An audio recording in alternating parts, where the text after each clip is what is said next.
The Ramble Football Club is proudly sponsored by Glasby Pallets, offering a one-stop solution for all of your pallet needs. Get in touch now on 01709 585 646 to discuss your pallet requirements. And thank you again to Sonny and the team for their continued support of Ramble FC.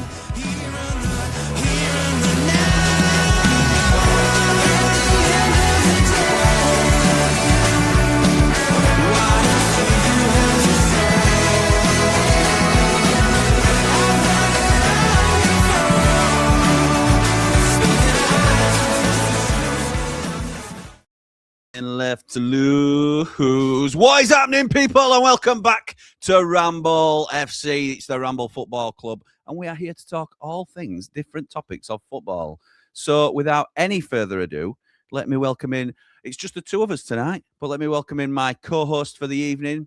It's the bald, it's the brilliant, it's Ali. Bald and brilliant, that's Ali. Knows the pitch like the back of his knee. No need for hair, he's got strategy. Football genius, yeah. That's Bald. That's Baldly. That's Baldly. How's it going, pal? I can hear you singing it. I could hear you singing it. Oh, I could hear you singing it. Oh, sorry, I've got to this, Anna. Now Blade. Sorry, that's my alter ego. That's Tony. Sorry, it's my alter ego. Thank you. Can I just personally say thank you to anyone that came up to Lee in the hotel for the after party and introduced themselves and says, Tony, I love what you're doing, Ramble on the Road. Big Tony. Loved it. And if you could, next time Tony's in there, if you could introduce yourself and say, Bald Lee, love it, that'd be great as well. Thank you. Cheers, lads and lasses that have done that to Bald and Brilliant Lee so far, getting him confused with Big T. So, yes, mate, any more selfies that I need to know about recently? There were a couple on Saturday night, yeah, but, you know, they're only lads that we went out with, so it doesn't really count. Are you Lee? Are you Lee? The real Lee? Anyway. Tony? No, I'm Lee. Oh, that'll do. Yeah. Oh, I'll have a photo of you then. So, Lee, talk to us about what we're discussing tonight, pal. Well, first of all, we're gonna talk about the situation that Mo Salah's put himself in. I think we can say. Agreed. How we feel about it, also how everybody's talking about it, what's going to happen, and also players of the past that had an ego maybe or took a little bit of looking after, shall we say. Absolutely. And didn't mind talking to the press either.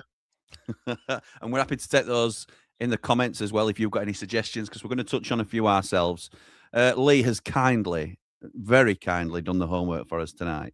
So I'm briefly going to take the glory and go over a little bit of what Lee has prepared. So the background to this story essentially is that Salah started in the first 12 Premier League games for Liverpool, but he got 4 goals. After 4 goals and 2 assists, he's been dropped to the bench for the 3rd consecutive game against Leeds United when they drew 3-3 at Ellen Road. And he's now been placed on a brief period away from selection. And it's all stemming from a post-match interview that he did. Did you see this live, Lee, or did you watch it? Oh, no, because it were while we were out, weren't it? Yeah, I watched it after. Yeah, we missed it live, but we could hear murmurings about it even on the night, because it was Ramble Christmas Do, I think, they were happening. And we could hear murmurings about it even then. So we're going to read you a very brief transcript of what's been said. But it gives you enough detail to know exactly how serious the situation is, if you like. So the interviewer has basically said, what are you thinking while you sat on the bench? He says, I don't know what to say. It's funny, but I couldn't believe it. It's a really disappointing result for us as a team because we expect to win a game like that. We managed to score 2 goals in the beginning and the game was going in our direction, but we conceded silly goals. I'm not attacking my teammates because I was on their bench, but we did concede silly goals as we've done before. We just have to try and keep a clean sheet and win games. I said, what part of it couldn't you believe? He says that I'm sitting on the bench for 90 minutes. The 3rd time I've been sat on the bench, I think for the first time in my career. I'm very, very disappointed, to be fair. I've done so much for this club down the years, and especially last season. Now I'm sitting on the bench, and I don't know why. It seems like the club has thrown me under the bus, and that's been the headline that a lot of people have gone with. But this is just a sensational interview. That's how I'm feeling. I think it's very clear that someone wanted me to get all the blame. I got made a lot of promises in the summer, and so far I'm on the bench for 3 games, so I can't say they've kept that promise. I've said many times before that I had a good relationship with the manager, and all of a sudden we don't have any sort of relationship. I don't know why, but it seems to me, how I see it, that someone doesn't want me at the club. This club, I'll always support it. My kids will always support it. I love the club so much. I always will do. I called my mum yesterday though and said, you guys didn't know if I was going to start or not, but I did. And I called my mum and I said, come to the Brighton game. I don't know if I'm going to be playing or not, but I'm going to try and enjoy it whatever happens. In my head, I'm going to enjoy that game because I don't know what's going to happen after that. After that, it goes away to AFCON. I'll be in Anfield to say goodbye to the fans and go to the Africa Cup of Nations. I don't know what's going to happen when I'm there, says Salah. And then what do you think to the situation now? He says, it's not acceptable for me. I don't know why this is happening to me. I don't get it.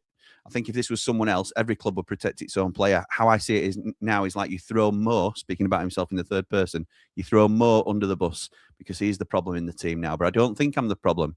I've done so much for this football club. The respect I want to get, I don't have to go every day fighting for my position because I've earned it. I'm not bigger than anyone, but I've earned my position. That's football. It's what it is. They said, well, from what you're saying, could Brighton be a last game for Liverpool? He says, in football, you never know. But I don't accept this situation currently. I've done so much for this club. And it's frustrating for you, is it? He says, with respect, I love everyone. I love Haaland. I'll talk about him. I'm the current top goal scorer in the Premier League. He's not yet. He's going to win it, and hopefully, hopefully, and that's fine for him. I love him, and he knows that. I'm top goal scorer, best player, winning the league in such a style, but I'm the one who has to defend himself in front of the media and the fans. Does this hurt you more? Was the next question. There's a few more just to come. Absolutely.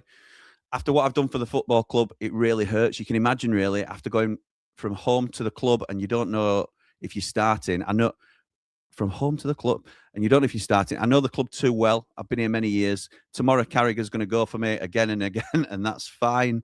Is a move to Saudi Arabia still on the table? I don't want to answer this question because the club's going to take me to a different direction. Is the situation now impossible to solve? He was asked. I can't say it's impossible, but from what I feel, I've done so much for the club. I love the fans and I love the club so much, but I don't know what's going to happen next. Is it doubly frustrating that you didn't even come on against Leeds? He says, can you answer that? I've been at this club scoring more than anyone in this generation. Since I came to the Premier League, I don't think anyone has scored more goals and made more assists than me in the whole Premier League. If I'm somewhere else, everyone will go to the media and defend the players. I'm the only one in this situation. Can I give an example? It's silly, but I'm sorry. I remember a while ago, Harry Kane was not scoring for 10 games. Everyone in the media was like, oh, Harry will score for sure. When it comes to Mo, everyone is like, he needs to be on the bench. I'm sorry, Harry. When you talk about someone wanting you out, who is that? He says, I don't know. I don't know. I really don't know. Is it the sporting director, Richard Hughes? He says, no, don't put words in my mouth. From the situation I see, that's it. How much more is the front? Oh, yeah, there's only a little bit now. It's too much. He just goes on again, Jim, about what he's saying about his feelings being a same sort of thing. Let's have a look. I know my feelings. Yeah. He knows my feelings. Do you regret signing that contract? Imagine how bad it is that I have to answer it. Honestly, that hurts. Even the question hurts. This club signing for this club, I'll never regret it. I thought I'm going to renew here and end my career here, but this is not according to the plan. So I'm not regretting signing for the club for sure. It's incredible. Incredible. You're right. It just says, has the relationship broken down between you and Arne Slot? He says, yeah, there's no relationship between us. It was a very good relationship, and now all of a sudden there's no relationship. Has something changed behind the scenes? You guys know better than me. I don't know. Do you feel let down from your teammates as well? He says, no. These guys, I know how much I love them. They know how much I love them. They know how much I support them, even inside, before the game, after the game. So that was the general feeling from Salah's post-match interview. After the Leeds game, after being on the bench 3 straight games, didn't come off the bench for the 3rd game. I cannot believe a professional footballer in the top league for one of the top clubs in the world has done this, to be fair. Lee, I want your opinions first, mate. What were your thoughts? It's not me, it's you. I'm great. Yeah. It's basically what he's saying, isn't it? You know, look what I've done. But he did it last season, not this season. You know, if you're digging an hole, just keep digging, Mo. You know, that's all you've got to do, isn't it? First thing he says at the top of it, you know, I'm not having a go at my teammates. I'm not digging them out. Then he says, we've got to keep clean sheets to win games. We're scoring. We're just not keeping clean sheets. So straight away, he's digging them out, isn't it? So, it's one of the most egotistical interviews I have ever seen in my life. I could not believe it. To third person, it's great. Why is Mo being punished? Why are people looking at Mo? Honestly, mate, I have not. How self-centric do you have to be? I have earned my place in the team. He's playing for one of the best clubs in the world. I'm not a big Liverpool fan, but the steeped history, they are an institution in this country as a football club, and nobody is. At Sheffield United, no one's guaranteed a start. So at Liverpool, it don't matter what you did last season. It don't matter what you did 2 games ago. Unfortunately, Mo, it's what you're doing now, and what have you done for me lately? And that is how you can command such a ridiculous wage, because you are consistently putting out high performances.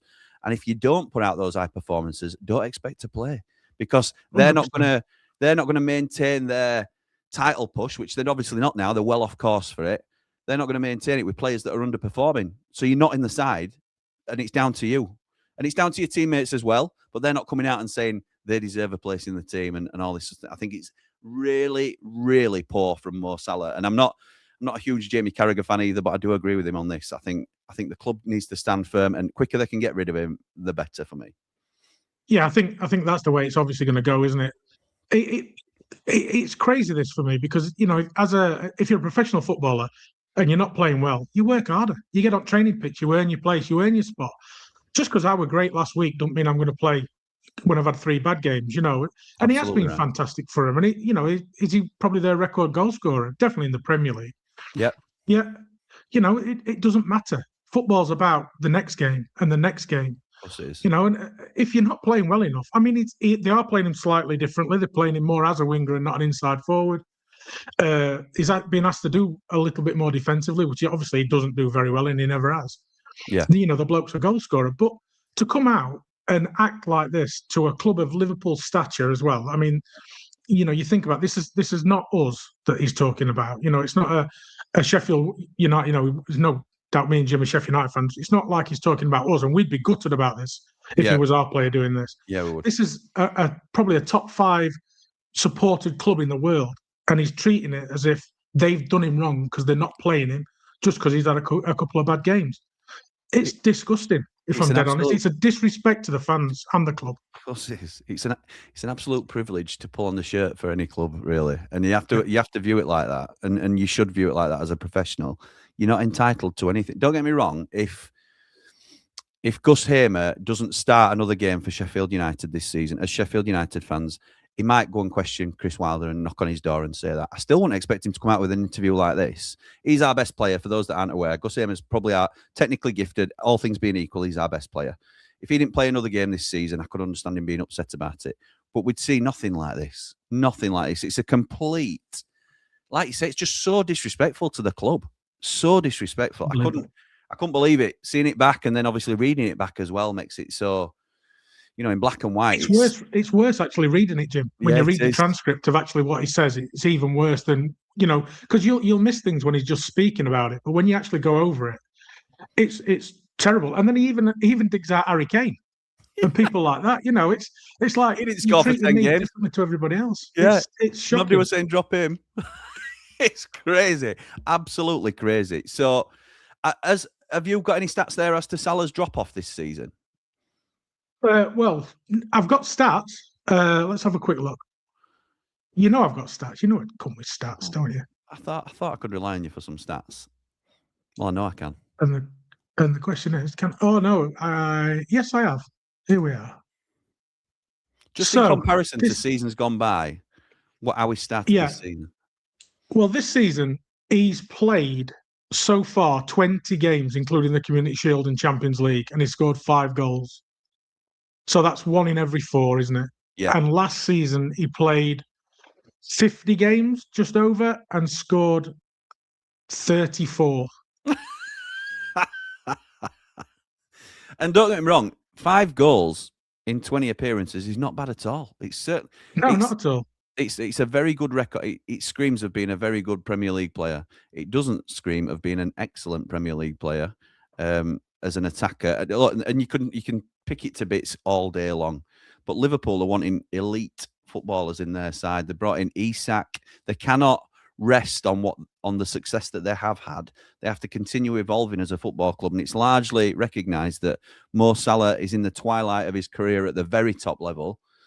And if he can get a deal to go over to Saudi and make an absolute shed load of money, don't worry, Mo, you'll be playing every week because, not just have you earned it, but they are paying for it as well. So he might have to drop a level now because he's getting on a little bit. And yes, he's been a brilliant player in the Premier League, brilliant player.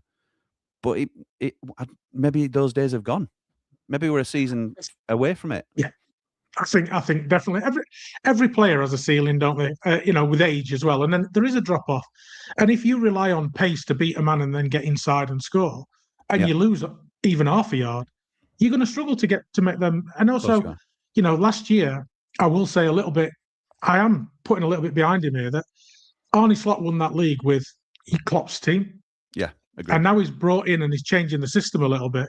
It doesn't suit Mo Salah, so he's not going to, be the superstar that's allowed to do a free roll off the right.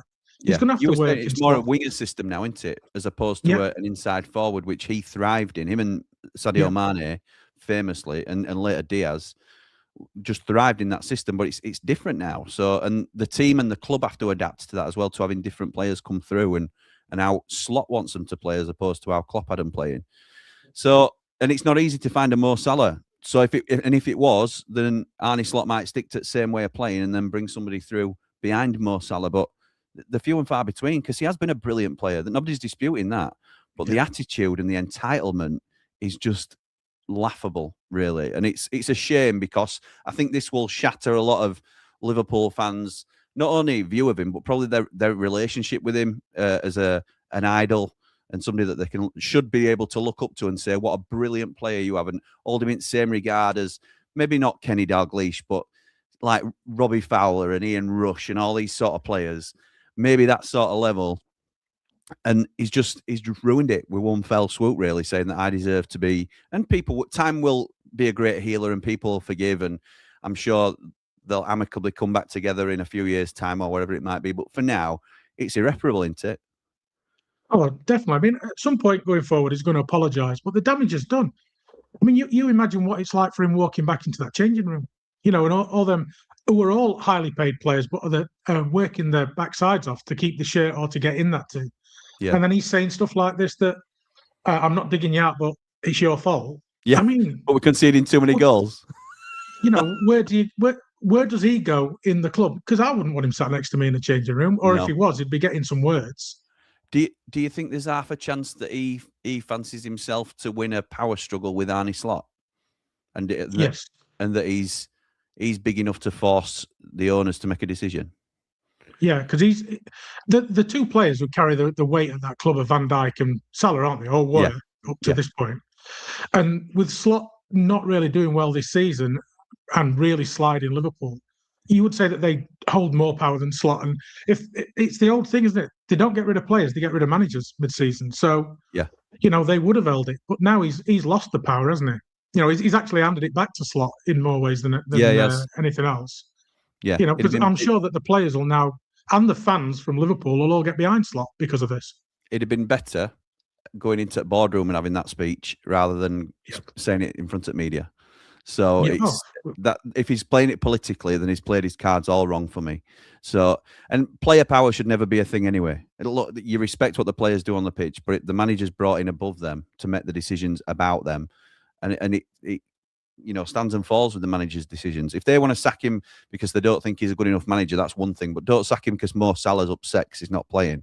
It's it won't be the only one dropping Salah. Exactly. I mean, all these players nowadays, mate, they've all had media training. This is premeditated. He knows what he's going to say. He's driven this conversation really, and the press are just lapping it up. They're just going to keep it. What's this situation? Could Brighton be a last game? Why are you frustrated? They're going to push him, and he knows what he's done, and his agent's going to be on board with this. His advisors are going to be on board with this. So whether he believes it or he's being pushed into it by his agent, who knows? But at 34, there's a big wage waiting for him over in Saudi Arabia still, and his agent's going to get 20% or whatever the fee's going to be. So you choose the money in Saudi, or you choose the lifestyle in America, and you go out and you see your career. A bit like Steven Gerrard did when you no longer can play at that very top level. But you're absolutely right, Lee, and it's a great point. The media training of all these professional players from young now So Yep. there's no accidents here. There's a reason you don't see these blockbuster interviews like anymore, or you haven't seen many at all in the last 10 years, because it's a part of how the big clubs are run. They train their players to be pro, or certainly keep things insular, keep things within the camp. Any issues, they don't get outside the camp or anything like that. They toe the party line. They are a corporate shill to some degree in terms of keep the club's name, clean when you're doing interviews. And Mo Salah's just completely been devoid of any sort of those unwritten rules or anything like that. So it's crazy, absolutely crazy. But he's gone. It's even put in the contracts, Jim. About representing the club outside, this and other, your mannerisms. I mean, he's going to get fined, but 2 weeks' wages to him, it's going to be 600-700 grand. But in the big scheme of things for him, is he going to feel that? No. You can get sacked as a player for less, can't you? But they know that when they've got so much in the bank in terms of how valued he is as an asset, he knows that's not going to happen either. If this were a youth team player that were coming out and slagging Liverpool off, then it'd be, his bags would already be packed. So it is difference in the levels, and morally that's not right, but that's a business thing that you have to acknowledge and accept. But he's essentially done all he can to force his way out of the club now, and he will get that come January most likely, because it's untenable now to continue. But he's not the only one, Lee. He's not the only one, though, mate, is he? There's been other players over the years. Do you want to start us off with any more that have caused some ruckus down the line? Well, it would narrow them down. That was the issue in my mind, weren't it? I mean, you can start with, I mean, the ones that caused issue all the time, but not really against clubs so much, just with the press and other teams and stuff. With Maradona years and years ago, Maradona was flamboyant, wasn't he? Complex, highly vocal, openly right wing. Fidel Castro, liked all that. But he frequently insulted journalists, adequate coaches of both sides, other players. He was insulting Pele for over 15 years. I know it's an Argentina-Brazil thing. I'm looking at your notes here. A famous post-match press conference saw him tell critics what? You can suck it and you can keep sucking it, is what he told them. So, arguably, the greatest player of his generation. and like a lot of these geniuses, though, they're flawed, aren't they? They are flawed. They've got that edge, that they, but that's just Maradona. And that's only got 3 lines of text I put down. Wait till we get to Zlatan and people like that. Well, let's have a look at Zlatan then.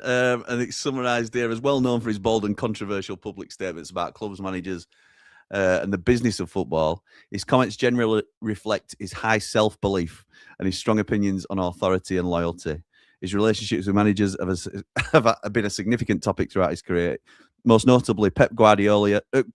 Pep Guardiola being his most famous feud.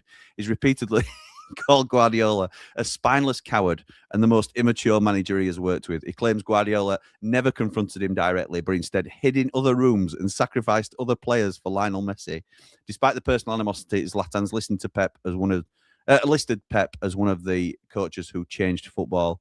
He said about Mourinho, in a stark contrast to Guardiola, he's often praised Mourinho, calling him the special one and stating he had an incredible impact on his career.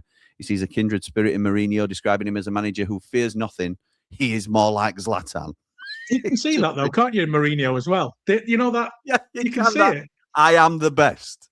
That where's Zlatan at 17 got offered? I mean, it's famous, isn't it? Where Arsenal offered him a trial. Yes. And he said Zlatan doesn't do auditions and never went. I am Zlatan. At 17. It's ridiculous. Just finishing on that, because I think he's one of the proper football characters. He also expressed a pragmatic, business-oriented view of clubs, often contrasting players' loyalty with financial realities. In terms of Man United, despite having a successful spell with them, he described the club's internal culture as having a small, closed mentality compared to his expectations of a global superpower. And on the subject of club loyalty and money, he stated that players are in the business of making money and should not be swayed by fan sentiment or stupid comments about dreaming of playing for a specific club. According to Zlatan, trophies last, money first, and then the trophies will come when my pocket feels good. You've got to love Nice. his self-belief, haven't you? You've got to love it. He is. Look, he could back it up as well, though. Yeah. It's like that's why people love Mourinho, because he was what he said he was.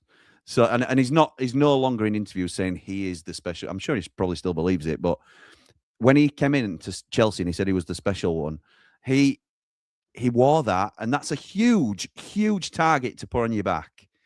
He knew what he was doing, but he was putting himself in spotlight, and he lived up to the hype. And Zlatan often lived up to the hype, it has to be said as well. So I don't mind it. In fact, I find it quite endearing. I wouldn't like it if I were in the company, but I find it quite endearing as a character. I think football needs these characters.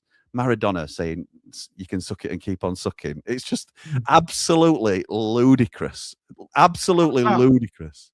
About Zlatan, though, he does say that in private with his friends, he's not like that. He plays the character.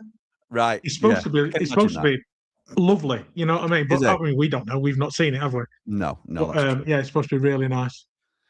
Come on, then who's next? Who have we got next to discuss? Well, we've got one who had a bit of bother across the city from us, haven't we? Oh, Paolo. League One West? Well, he had a fight with Leon Clark as well at Swindon, didn't he? When he were at Swindon, pulling him down. Paolo's chances there, to be honest. Oh, unbelievable! But he's a self-professed fascist. Repeatedly did the straight arm salute, we'll say, to Lazio fans. Wow. He got an 11-game ban for the referee incident where ref did one. That ref did one. I'm sorry, Gaz Dunn, if you're watching, Gaz. Ref. Yeah, sorry, Gaz. Yeah, that ref did one. That ref were really going for penalty. I mean, it says here as well, manager of Sunderland, he fell out with all players, fell out with all the board. Complete revolution, no ketchup, no mayonnaise, no mobile phones at the training ground. He told some saying they'd never play for him again, and they sacked him. And when he left, he called them cowards and rotten. They just say about club fallouts. Di Canio had fallouts with other clubs and chairmen, including former Swindon chairman Jeremy Ray and the Sunderland board. He felt he was not supported by Sheffield Wednesday after his ban and eventually left the club. He also left Celtic due to a fallout with chairman Fergus McCann over a contract. It just how would you put it? What was single-minded, isn't it? Just single-minded. Yeah, it is very much so. Very much so. Right, we'll just do a couple. You up next one. Next one. We'll do... Well, I wasn't going to go to him, to be fair, but we can. Throw you on. Go for somebody else. I was going to say we'll go for one more each, and I think you probably want to do last one, don't you? The one that you've added late. Because I don't think people will understand how bad he was. Well, I'll go with Cristiano Ronaldo, just as a sort of headliner that everybody will know about. And then we'll go to people's comments and see if they suggest any names that you've actually got on your longer list. But Ronaldo's second spell at Man United ended after a controversial interview with Piers Morgan in November 2022. He stated he felt betrayed by the club and had no respect for manager Erik ten Hag, accusing the club of a lack of empathy after his son's death. This led to a mutual agreement for him to leave the club shortly after. In terms of managerial disputes, he clashed with Ole Gunnar Solskjaer, Ralf Rangnick, and most significantly, Ten Hag. He stated he had no respect for Ten Hag because the manager didn't show him any respect. In a tell-all interview with Morgan, Ronaldo publicly claimed the club had seen zero evolution since Alex Ferguson's departure, that the owners, the Glazers, don't care about the club, and that he felt betrayed by the club's hierarchy. He was suspended from the first team after refusing to come on as a substitute during a match against Tottenham and leaving the bench before the game ended. The interview with Morgan led to the mutual termination of his contract in November 22 during the FIFA World Cup in Qatar. Absolutely crazy. Obviously, that's just a short part of his period at Man United, which the second spell ended so bitterly. But a real shame again for another club legend like Salah is at Liverpool to leave on a sour note. Again, like we've said, will probably happen with Salah now. Man United fans will probably look a little bit more favourably, and time will continue to heal that wound, no doubt. But it's just mad how club icons really are coming out and having these sort of disputes with the clubs that they're so revered at, really. So the thing about Ronaldo for me is he was a very different man when he came back second time to when he left the first time, wasn't he? And, his Yeah. profile, and when he left, he was still trying to prove everything. And then when he came back, Yeah, that's fair. he wanted to be loved because he'd done it. And Well, there were a time again, period it's people where Man United were, if not the biggest, certainly one of the biggest clubs in the world, and the only real step up you could make was to Real Madrid or Barcelona, and that was like Beckham made the step to Real Madrid, and it was seen as a step up for these players. Like when Henry went to Barcelona, and Ronaldo went to Madrid because it was seen as the highest point he could reach. So you're right, it was still, when he first left Man United, he was still trying to prove his point. Went on to be one of Real's best ever players as well. So it's just for me, it's like before you loved me because of what I was going to become. Now you should love me for what I am. And I think they did at the start. But again, age and the speed of the Premier League and the power in the Premier League. Yes, he is quick. Yes, he is strong. But he was 37. There's a lot of similarities between this and the Salah situation, isn't there, really, when you look at it? Yeah. Because he's past his peak. Ronaldo had passed his peak as well. And their ego is saying to him, hang on, I'm Mo Salah. I'm Cristiano Ronaldo. How on earth is he getting in front of me? I'm better than him. And it must be hard for these players who for 15 years have had people saying, you're one of the best in the world. You are. Don't you let anybody tell you any different. You are one of the best in the world. Because you have to have that as part of your psychology and mentality as a player. You have to have that confidence in yourself. But if you can't sort of have a realistic approach at the same time when you come into the other side of it, things like this can happen and it can blow up in your face a little bit, can't it? So, but who's going to tell Ronaldo? Who's the guy that says in Ronaldo's team around him, who says, Cristiano, that's not you anymore? Because they're all getting paid by him. They're not going to tell him that, are they? They'll all say they don't want yes men, but the minute somebody says, actually, maybe you're not worth that 500 grand a week now. What? Well, I don't have to pay you any of it, do I? So exactly. It's one of them, isn't it? You want to hold on to your glories for as long as you can, and it's just unfortunate. But as I said, time will heal it. But it's, it wouldn't surprise you if Pele had similar conversations at his clubs in years gone by that just didn't get as widely known. And obviously, we know all about Maradona just because of how sensational he was with certain things in terms of, some of the stunts that he pulled. But this is what comes with being a superstar. I think the ego is an automatic attachment to the fame. So it's hard to separate the two. Go on then. Who's the one that you added last minute? Because I think this is a really good one. It's Johan Cruyff. And, I know he's Dutch, so he's going to have a strong opinion. But he fell out with clubs frequently and his teammates. And he stuck to what he believed with. I'm just looking at it here. Ajax. So Ajax went to sell him. He left Ajax in 73 for Barca. But the team had agreed to sell him to Real Madrid without his consent. So he kicked off and said, I control my own destiny, and went to Barcelona instead. So they all fell out. So he fell out with his club because of that. When he was at Barcelona, he was sacked after he had a massive bust-up with Johan Gaspar, who was vice president. He went to Ajax in 2008, 2011. He returned as a technical art director, but pulled out shortly after due to professional differences with Marco van Basten. He returned another legendary name, by the way. Another legendary name. He returned as an advisory basis in 2011, kickstart the Velvet Revolution in their academy, and overthrew everybody in there who was in charge at the time, just got rid of them all. So it's mad. And then drunk with power because of who he is. One of the biggest ones. So he was back at Ajax in the early 80s, and Ajax decided he was surplus to requirements and they weren't going to re-sign him. Okay. So he joined Feyenoord, who are the biggest rivals. It's massive. It's like you just don't do it. So he joined Feyenoord and did really well to him and led him to a League and Cup double. And he does say it was only motivated by determination to prove Ajax wrong. The ultimate stubbornness. I love it. The Boohousery. He wouldn't wear when in the '74 World Cup. They wore Adidas kit, the Dutch national team. Yeah. He cut a stripe off it, so it didn't have the 3 stripes because he was sponsored by Puma. Just Oh yeah. An absolute maverick, then. An absolute. I didn't Oh, realize massive. he were that strong in his personality. Really, I knew he were a big character, but I didn't know he'd caused that much of a ruckus, really. So He had obviously a brilliant he had to player. go about the Ballon d'Or.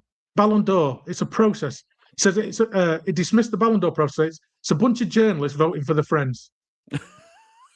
Well, some may agree with that, to be honest. For those that, I know.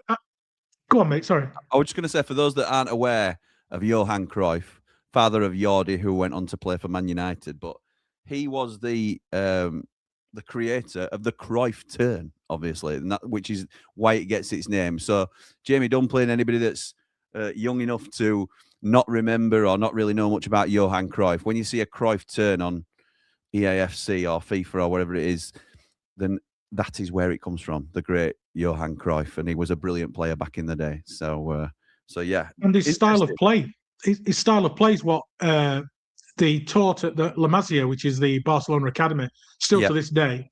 Yeah. And that's where Iniesta and Xavi and Busquets and all these came from. When he heavily involved in the Ajax, when he heavily involved in the Ajax youth setup as well, which obviously he kicked them all out, didn't he? Kicked them all out. I know he kicked them all out, but I didn't know whether he'd had sort of a legacy 3 years, there. yeah. Okay. Well, yeah, I think he does, but I don't know how well he's thought of that. Well, he's thought of well because there's wherever you go round the ground, there's pictures of him or statues of him, of his bust. Yeah. So yeah, he's very well thought of. But it's just he's left a massive legacy on the game because of Guardiola. Says he was the best coach, taught him everything, and that's led to his tiki-taka and Man United and Barcelona. Yeah, and everything. Yet you don't realise the other side of him, about how outspoken and how opinionated it were about his own principles of football. This is how it is, and it's amazing how there's two sides of the man: the one on the pitch and the one off it. Didn't realise that. Right, before we wrap up on this this part of it, I'm going to get to your comments now and see what you guys are saying. Dave Morwood joins us. Good evening, mate. Van Hooijdonk under Harry Bassett. Yes, that's a good one. I remember that one. Notts Forest, and Gallas at Chelsea refused to play and said if he was picked, he would score own goals. Oh, I'd forgotten about that. He did, yeah. And then he said he didn't. But the Van Hooijdonk one, he went on strike for about 10, 11 games. Yes, he did. Yeah, he did. Then Forest got, because he wanted to go to Vitesse Arnhem, which is a team I like in Holland, which is not doing very well. Anyway, and so he went back, played. Forest got relegated, and he got his move to Vitesse Arnhem anyway. So he won in the end. Yeah, player power, mate. It's ridiculous. Well, we all win. Forest got relegated and he got a move to Vitesse Arnhem. He says George Best went on a 3-day party and refused to play until November. Wow. That's quality. We like that. Carry on. Lou says, I'm often the manager or on the manager or club side in these situations, lads. Can't abide big egos in a dressing room. No one is bigger than the club or the team. Unfortunately, the modern game and money enables them to act like spoilt children. It's not a good look for Salah, but he's not the first. Davey remembers a good one with Van Hooijdonk up the ramble. How coincidental that they often behave like this, approaching a transfer window as well. Yeah, it's funny that, isn't it? Funny that it's a bit of a coincidence. Mark Meldrew says, awful look on Salah. Hardly pulled up trees this season. In fact, been an awful pick for fantasy football. Spat his toys out of the pram. Terrible from him. Positive Jack says, Salah is a club legend, but in my opinion, he's been bad this season. So many times he could have passed it to Wirtz for an easy tap-in and didn't. He's been rightfully dropped. The team is going through a major transition period and everyone is struggling, and it seems only he's only thinking about himself. Interesting. No need for hair. He's got strategy. Football genius. Yeah, that's Baldley. Thank you, Mark. And I say as well, on Tuesday night, I got called bold and beautiful as well. Yes, you did. Yes, you did. Will that me Aunt Sal? That was your Aunt Sal? Nice. She'd had a few. She's having a moment, I think. She had half a lager. You have to forgive her. First question, how is the carpet? Oh, yeah. All right, mate. The chocolate milkshake came up very well. Thank you very much. Moving on. Moving on. She's only in the next room. Evening, Jane. Mark Meldrew says, Salah, absolutely ridiculous. Hardly pulled up any trees. Sure up, Mo. Yeah, he'd ask you to call him Mo as well. The Mo. Joey Barton says, Mr. V. That's another one. Joey Barton, yeah, absolute. Well, he's just a wrong one, isn't he? He's just feral, that kid. Just a joke. Mark Meldrew says, seen the story pop up in Irish bar, but was too busy doing the Macarena. Yes, you were, my friend. Luke says, I think he's thrown the club, manager, and teammates under the bus. Sell to the Saudis in January and get Semenyo or Illiman in.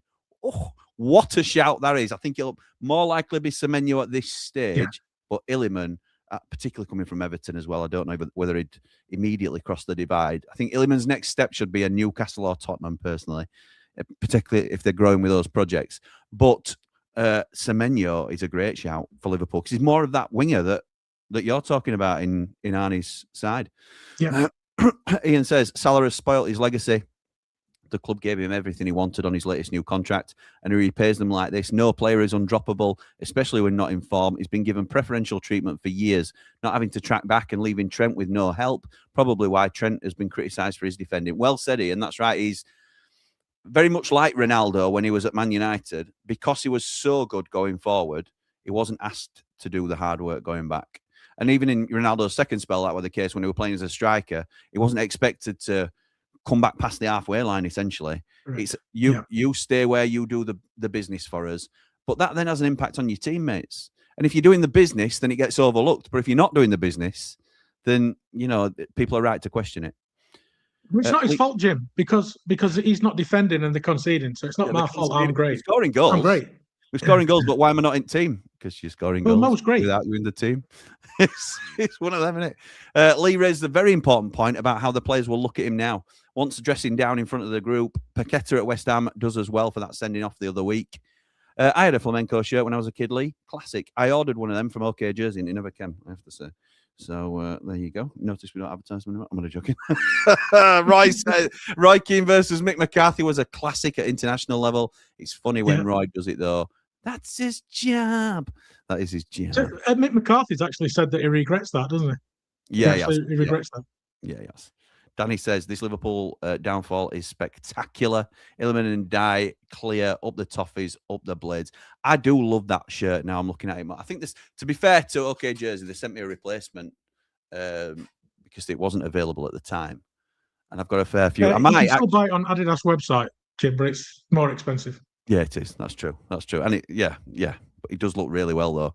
You know, international flair to Dennis the Menace. This Liverpool downfall is spectacular. And Dyer clear up the toffees, up the blades.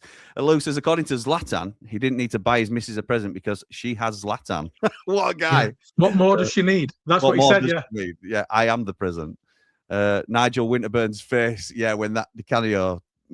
Yeah, brilliant. Mark Meldrew says, Zlatan, first I went left. He did too. Then I went right and he did too. Then I went left again and he went to buy a hot dog. Stefan Oncho. He's talking about Stefan Oncho. That is knowledge. Yeah. Well done, mate. Well done. According to Simon Ferry, they didn't have a day off at Swindon for about 30 days straight running. Oh, my God. Ridiculous. Mr. Swanee says, enjoyed the show a lot. Could you do a biggest football traitors? That's a great shout. We'll throw Alan Smith there for joining them, marching on together. Who's going to knock Sol Campbell off his perch? That would be the question for me. Thank you, Mr. Swanee, and good to have you joining us. I love that as a pick for another topic. Mark Meldrew says, go on, Lee, with a little red wine in honour of the housewife's favourite. There you go, keeping it real for me. Can I say that's a lovely iconic bottom corner there? What's that from? That is, well done, Lee. Well done. That is Mark by Meldrew. That is our new show, our new short on the Blades Ramble, as you take a little swig of the mountain's finest. Mark by Meldrew. Mark Meldrew doing player ratings from Sheffield United's previous game, the second of which is out now, to get his ratings from Sheffield United versus Norwich. And we'll be getting another one after West Brom, I would hope. Ian says, seen talk of Chelsea looking at Illiman. Doesn't surprise me. He has got the ability to play at the top level. As in, like, I don't just mean in the Premier League. I think he's a European level player. So I'm not saying his ceiling is ridiculously high, but he's such a good player, such a good footballer. He's the most talented player I've ever seen in a Sheffield United shirt. Me too. And you go further back than me. So yeah, I would agree with that. Just, yeah, massively just. Speaking of Di Canio, when he fell out with Leon Clark at Swindon, says Lou, Leon turned around and did a winter burn of his own. He did a winter burn of his own. No, Di Canio did. Oh, dearie me. James says, hi, Jimmy and Lee. What did you think of Eric Cantona's career over his time on and off the pitch, up the blades, up the ramble? Cantona, I loved him as a player. I thought he was great. Me too. I thought he was... he had a similar effect at Man U as I feel that Bergkamp had at Arsenal, where he raised the aura and the level of those around him. He, as an individual, had a bit of an aura about him, but he also made them a better team for him being in it. I think some of his antics off the field, or on the field, if you like, when he's obviously karate kicking a fan, is ridiculous. Losing his rag all the time on the field. I think he did get preferential treatment from Ferguson, but Ferguson, this is just from memory, but Ferguson always used to say, well, when you can do what he does, then I'll let you do what he's doing. So it was one of those, really, that he was justifying it on the pitch. So at Man United, I don't really think you can, if that's the way Ferguson wanted to run it, and who's to question how Alex Ferguson ran things, many who feel, and I do as well, greatest manager of all time, certainly that I've lived through. I can't have too many qualms about how Cantona behaved without anything jumping out at me. Lee, anything that you'd add to that? Well, I think for me personally, he was a fantastic footballer. He was a modern day striker before we had modern day strikers. Because he was big, strong, could drop in, could play top. But also, you listen to Gary Neville and Roy Keane talk about him and said that while they drove standards, he really pushed the standards at the other end of the pitch as well. But also how good he was in the changing room with the younger lads, like with bonuses and stuff like that, and chucking it to the younger kids. But there was the Scholes and Butt do a podcast. It's really good, and they were talking about him. About after every game, they used to have to wear suit, tie, and everything all. And whenever they went on a club do, suit, tie, all. And then one of them, they were going to this do, and they all had to meet in the changing room, so they're all done. And Ferguson walks up to Nicky Butt, and he's got his tie slightly down. And get it up, so he pulls it. Cantona walks in with denim jeans on, denim jacket and a white t-shirt, and Ferguson looks at him and goes, "Got some style, this bloke, hasn't he?" Just left him like that. So again, a maverick who gets special treatment, but he earned that right at the time because he was driving that team forward, and he was. He left. Then they won the European Cup, so he drove them on to the next level, didn't he? Really? That's right. That's right. Yeah, top class. But also, that's a sign of a good manager of the kids who needed it got it, and the ones who didn't got a little bit of freedom, didn't they? Yeah, absolutely right. And if they got to his level, then they would have got that same privilege as well. Yeah, so maybe that's it. Maybe that's an incentive for them to get to that level. Yeah, Nicky Butt got sold, didn't he? Yeah, exactly. To Newcastle. Yeah. Told Wes to get the train back after that Preston game at that Di Canio. Lou says Iliman has that rare ability to spin and power his way out of trouble. Only top-class players have that. He's very skillful, but he's so strong as well. Yeah, I think the second season when after the Gibbs-White season, when he became the main man for Sheffield United, you could see he'd gone away in the summer and built himself. He was a stronger lad coming back, and he could hold players off now. And that was a difference maker for him. It set him apart from everybody else. He always had the skill, but he didn't always have the strength to get away from people. And he did, and he's not looked back. You took words straight out of my mouth there. I mean, he come back and he visibly looked stronger, didn't he? Absolutely. I know he was about 22 then, though. He wasn't a kid. Yeah. But the first season when he was playing well, but in and out the team with Gibbs White, who I think helped him no end. Gibbs White, yeah, he did. Yeah, he did. To show him what you've got to do to get to that next level. He came back the season after. He looked thin and wiry that first season. He came back and he looked a good athlete. Yeah, like a middleweight boxer. He looked really, really powerful. Yeah, agreed. Could see Iliman had it during his debut in the 6-2 victory over Peterborough. What a player, says Mark Meldrew. The Seagulls, says Lou. I don't know what that's in reference to. Oh, yeah. Di Canio. The Seagulls go around the trawler. Oh, right. No, that one.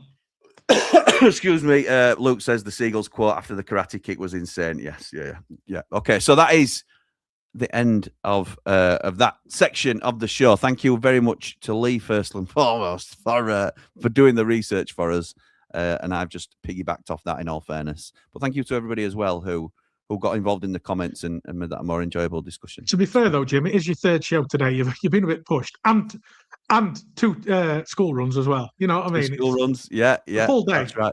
And something I won't go into too much detail about yet because it's still very, very fresh. But we've had some good news in the house tonight. Mrs. Rambles had some good news. So I have also had half a bottle of wine. So, which is not like me, particularly before coming on stream. So just a couple of little glasses. But yes. Congrats, Mrs. Ramble. Yeah, thank you very much. Thank you. So, right, this is the part of the show where we move forward into modern day. No more looking back on mavericks and trouble causers of the past. I've really enjoyed that though. There's been some good laughs to come out of that one. So a good choice. I think that was Russ Bradbury, one of our Platinum Ramblers, that recommended that as a show. So thank you to Russ. We're now going to move on. About Russ. We're not talking about Russ after what he's done last week. Russ, and what a lovely segue that is, Lee, because we're moving into, I know, it's like you're a pro. It's like you know what you're doing. We're moving into our predictions. For those that are just recently joining us, we have a predictions league, and there's usually up to 4 of us that present these shows and have a chat about whatever the subject is at the time. It's the 2 of us, myself and Baldwin Beautiful Lee, which I'm sticking with brilliant, but we'll go with Baldwin Beautiful for the night. Cheers, Eki Outsal. The Man Mountain and Jord Motson, the man on the mic. So we 4 all put our predictions in. We pick a game each, and then we predict all the games that have been selected, and we go into a league. But also, we have a Platinum Ramblers representative. So on the Blades Ramble, we have a Patreon tier for Platinum Ramblers, and that is how Lee's a Platinum Rambler, Man Mountain, Jord Motson, they're all Platinum. This is how everybody initially got involved in the channel. And the Platinum Ramblers nominate a representative every week, and last week it was Russ, and he came and absolutely smashed us out of the park, didn't he? He got 8 points. He got 2 correct results, 2 correct scores. Jordan did well as well. I mean, Jordan got 3 correct results and 1 correct score. You did all right. And then me and Paul didn't do very well. I know. Donny let me down, to be honest. I'd have been 3 points better off if Donny hadn't scored in the last minute, but that's by the by. So we've got 5 games to predict, and those are all individual games that me, Lee, Man Mountain, and Jord bring, and also the Ramble representative will bring a game, and we'll predict all 5 games, and then we'll roll on to the following week, and we all go into the table. So making his Ramble debut and representing the Platinum Ramblers this evening, it's the one, it's the only, it's Nath Armstrong. How's it going, Nath? How are we doing? Very well, mate. Hi, Thank Nath. you. How are you? Yeah, I'm all right, thank you. Good stuff. Thank you for joining us, pal. Just any thoughts on the subject that we were talking about prior? Who were your favourite that we mentioned, or were there any that we missed off? Well, the Salah thing, I think not only does the system not suit him anymore at Liverpool, he's not got Trent behind him. True. Trent supplied him a lot. Yeah, that's true. That's true. Very forward-thinking player to have behind you, isn't he? So when you're attacking, it only benefits the lad in front of you, doesn't it, I suppose? Yeah. Fair dues. Fair dues. They have got that really good Hungarian player who plays at Middle Park.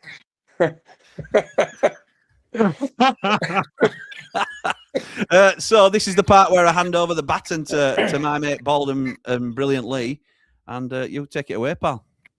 Well, just to start, what did you say your karaoke song would be, Nathan? Do you want to do it now? Were it Mardy Bum by Arctic Monkeys? Are we all right? Yeah, it was, but I don't think we'll be doing it now. Oh, no, that's not Fair play. Next time, maybe, yeah? Maybe next time. So, well done, mate. So, after last week, I'll give the leaderboard out. So, the Ramblers have moved to the top with 27 points. I've dropped down to 2nd place. Jordan's jumped up to 3rd with 23 points now. So, Ramblers are on 27. I'm on 25. Jordan on 23. Jim had a really good week for Jim. He's up to 21. And Paul Mountain's now on 16. He's at the bottom. Is Paul? Can I just jump in here? Actually, why does Man Mountain put his scores in after we've all put our scores in the group? Why is he last to put it in after he's seen what everybody else has put? I think I was the last, actually. To be honest, I'm going to start messaging him to you directly, so Mountain can't copy. Like he's That's fair enough. I don't mind that. If he's only on 16 points, it doesn't look like he's doing that's him true. much favours. That's true. That's true, Nick. I'll have that. That's fair. That's fair. After my bad week last week, I've put all mine into AI today to give AI a go. Have you really? So that's we'll see. Showing off, though, isn't it? That you're that you can no, get it's called running out of time, Jim. I know the feeling, mate. I know the feeling.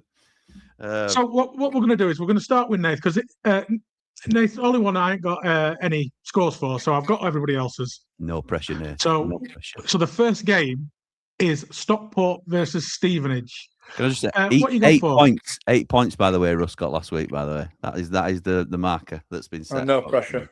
No pressure, mate. I've gone 1-1. 1-1, yeah. 1-1. As long as you get more than 1 point, you're not bottom of the Ramblers table. So you'll Well, be that's all a good right. start. Who's bottom of the Ramblers table? Snapman Jack. And, Jesus, and, that man. and Meldrew and all. He's got one. And Lovesick Jamie. Jamie dumped him. Oh. Lovesick Jamie. Love struck, falling for a lamppost, giving her my utmost. So what Which else we've reminds gone me here? we've got a madness symbol on the road. You've gone the same as Jim, Nathan. He's gone 1-1. Paul's gone 2-1. Jordan's gone 2-0. And AI for me has gone 1-0 Stockport. Okay. So nobody fancies Stevenage to win that. No, AI actually gave me two results. And it was a 60-40. It was 1-0 60 and 1-1 40. Nothing for Stevenage. Okay. They don't score enough. They don't concede very many, but they don't score enough. Exactly, mate. I mean, I've gone. Stockport have lost one of the best players in the league in Ollie Norwood, and it's really affected them. So they've started to slide. And Ben Osborne's injured as well, by the way. They've lost one of the best players in Ollie Norwood in league. Well, hey, don't forget that Paul Warren likened him last pre-season to Zinedine Zidane in training. He likened Ben Osborne to Zinedine Zidane. I love Ozzy. It's like having Zinedine Zidane in training. Well, Ozzy were a trier. I don't mind Ozzy at all. He were a trier. As long as you try, that's all we're asking it, really. Don't have to be the best player. He was one of them players you could put anywhere on pitch and he'd still be as good as anywhere else on pitch. He just gave everything he had. That's right. So effort-wise, it always welcome back at Lanington, let's be fair. So absolutely not a problem. They tried replacing the second game this week. It didn't work. No, it didn't. That's Sorry, right. Nathan. They tried to replace him with Shackleton and it didn't work. Yeah. As like a player who's versatile and can go a few different positions. He's not obviously it's definitely not worked. I think he's played about 4 games for us. I think he's the only player that's cost us more than Tom Davies. And he's on probably half as much. Why do we pay a fee for him? I don't mean that. I mean in wages. Oh, in terms of pro rata minute. of how many times he's played. All right, okay, interesting. Oh, that'd be. I've not done it. I'm not doing that. No, I'm not doing that. That'd be interesting. That. Anyway, so the second game is Brentford v Leeds. It's one for Statman Jack. Nathan, what have you gone for? Games. But go on. I've gone Leeds 2-1. Ooh, Leeds 2-1. Leeds 2-1. Brentford have lost 4 in the last 6. It's Leeds. I know. I know. Oh. Nick, 2-1. what's with the research, by the way? We're not allowed to do research on this channel. Don't be telling me they've lost 4 in 6 when I've got them to win 2-1. So going through the other scores, Jimmy's gone 2-1 to Brentford. Paul's gone 2-0 to Brentford. Jordan's gone 3-1 to Brentford. And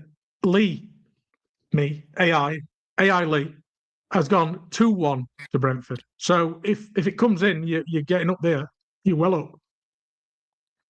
Or I think everybody's playing back on into Ramblers. nothing that. I'd into nothing. Ramblers are going to be getting at you after this, Nathan, I'm telling you. We shall see. Get your comments in, Ramblers. What we're thinking about next. Shout for that one. So the third game picked by me was Coventry versus Bristol City. Nathan? 1-1. Oh, yeah. 1-1. Tell you what, there's some rogue shouts here, but this could be quite smart, really, because if he gets the outside results with a correct score, then they rock it up, don't they? But I've gone for 3-0 Cov. I think they're going to bounce back with style and annihilate Bristol City back on the scoring trope. Won the last 6 at home, Coventry, and scored a lot of goals, as we know. They've scored a lot of goals. Paul's gone for 3-2 to Coventry. Jordan's gone for 2-1 to Coventry, and I've gone for 3-1 to Coventry. So again, if you get this anywhere near, you're gaining. You're gaining big time. Well, you're not gaining. You're pulling away. Can we just say if you don't get Coventry, the 10-point lead's been cut to 5 in the last 2 games. I don't know about this. I don't know. Like, we're gonna have a no research pact on here. You can't come on knowing your stuff. It's not allowed. Russ was saying last week, and it's not gone well for us, has it? No, it's not gone well. I've barred him. He's barred Russ. Yeah. I told him. Well, it's been a fleeting appearance from Nath. It's been nice to meet you, but we'll never see you again. One and done. So the fourth game picked by Jordan is Leicester versus Ipswich. Nath? 3-1 Ipswich. Yeah, I could see that. I've gone Desmond. What you gone, Jim? Desmond. Desmond. Oh yeah, you have, yeah. I thought I'd put a different score in then for you, but I put 2-2. Paul's gone 2-1 to Ipswich. I've gone 2-1 to Ipswich, and Jordan's gone 2-1 to Ipswich. You said 3-1 to Ipswich, didn't you? Not 3-1 Leicester. 3-1. I really, 3-1. I really hope it's not 2-1 to Ipswich now, because I am screwed if that perfect score comes in. Oh, bless you. Oh dear. So yeah, you look at Leicester, and even though they score, they're about 1.3 goals a game. I've even had a look at this because it was Championship, they give you a bit more information about it. Jokers. But Ipswich score more and are playing really well at the moment. So I fancy Ipswich. I think you're losing out there, Jim. To be fair, Do you? We'll see. you've done quite well last 2 weeks before. Yeah. So I might be just That's right. talking rubbish because Let's not judge me. Thank you. Yeah, you're doing a Mo Salah on me, aren't you? I've earned my position at the top, and how dare you predict anything that I don't predict? Well, the results Lee's had over the last few weeks. Third person. Wait for that. Third person. The Lee. Third person. So the final game, which is one that Nathan picked, is Plymouth versus Rotherham. So come on then, Nathan, what you got? I went 1-0 Rotherham. Cool. Yeah. I fancy a draw, but I think Rotherham might just edge it. I think that's a really smart prediction. I've gone 1-0 Rotherham. Does that mean that's exactly what Jim's gone? Yeah, that's what I picked as well. Yeah. We'll see if it's smart Sunday morning, won't we? Yeah, we will. Yeah, we will. So Man Mountain's gone 2-1 to Plymouth. Jordan's gone 1-1, and I've gone 2-2. And I've gone a bit rogue on that because it did say 1-1 AI, but I couldn't go same as Jordan again because I've done quite a lot same as Jordan, so I had to change it. 2-2 Plymouth Rotherham. I don't think there'll be 4 goals in that game. No, neither do I. But I didn't want to have same as Jordan. It looks like I've got virtually the same results as him all the way through. Right, let's have a look what the Ramblers are saying. Nate's ridiculous. Who's this Nate? No, nobody said that. Nobody said that. What's this Leeds loving? Yeah, no. Mark Meldrew says, "Go on, Nath, lad." All right, Lee, digging me out, says Meldrew. Shouldn't be so pessimistic, Meldrew, says Bry. Ben Osborne bagged against Donny on Tuesday, and he scored a cracker, says Dave Morwood. Lou says, top man, Nathan, good to finally see you. Russ smashed it last week, mate, no pressure. Ian says, love the bold prediction, Nath. Mr. Swanee says that Dave knows his football. Dave? Nath. Bang on with that Leeds prediction. Yes. We've got a first nickname for Nath already. It's Rodney. It's Rodney, isn't it? You know my name's Rodney, don't you? Yes, Dave. Nice one, Mr. Swanee. Thank you for that. So Dave knows his football. Bang on with that Leeds prediction. Statman Nath. No, it's Statman Dave. Mr. Swanee says Nathan is a football genius. He's bang on with it. No, I'm sorry, mate. We've seen it. We've seen your previous comment. Congrats to Mrs. Ramble. Whatever the news is, Jim, you missed the opportunity to say it. She doesn't need it. She has Jimmy. Oh, yeah, I did. I did. Oh, I missed the that was right there as well. That was right there. I am Jimmy. It doesn't work, Jim. It don't work. No, it don't, does it? It don't. I can't pull it off anyway. 1-1 Plymouth and Rotherham for me, says Mark Meldrew. Congrats to Mrs. Ramble. Thank you, mate. I never predicted Leeds, says Dave Moore. Do you want to give a prediction now, Dave?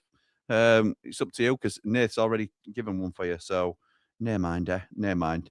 Right. I think we'll call it there. Lee, Dave, anything else you want to add to the proceedings? What I will say is there were a few others we did think about, weren't they, Jim? Tonight on the others, people like Sancho, who he's not really worth talking about. I love how you give me the credit for thinking about him when it's all come from you. But thanks, mate. Adebayor as well with his Arsenal. Diego Costa falling out with Antonio Conte, called him a criminal, and then Nicholas Anelka, of course, Lesulk. After his World Cup antics, he was known as Lesulk in the French press. I remember Lesulk.